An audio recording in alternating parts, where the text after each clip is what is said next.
Join me on the return leg as I fly from Tel Aviv, Israel, back to Larnaca, Cyprus. Fearful I'd have to remortgage the house to afford anything at the airport, I went for a stroll at 7 in the morning and found this local boss man, knowing this would at least only cost me half a kidney.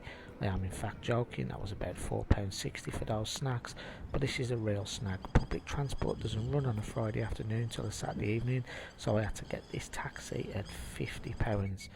I was still reeling from the shock of having to pay £50 when I already had the bus credit on my bus card, but I must admit I was at least enjoying the tunes.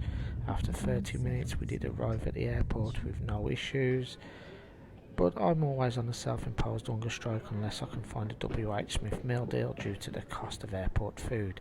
I did have some shackles left over, which were about as much use as a butcher in a vegan supermarket, so I brought some magnets to enjoy the 40-minute flight with lots of space. I then landed and got a £2 transfer into Larnaca Centre, which is more in my price range, dropped off my bags.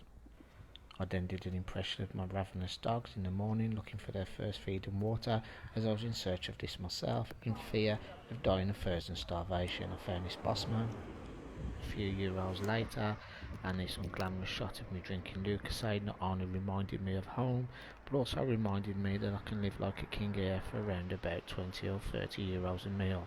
So once on the seafront, I found this highly rated restaurant and started with some garlic and cheese prawns, followed by some Cajun calamari and more prawns.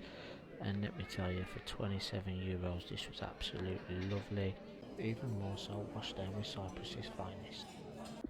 I then went back and attempted an early night, which would prove difficult unless I stood here all night because the window was broken unless you held it, and this made single glazing look bomb proof. It was very noisy.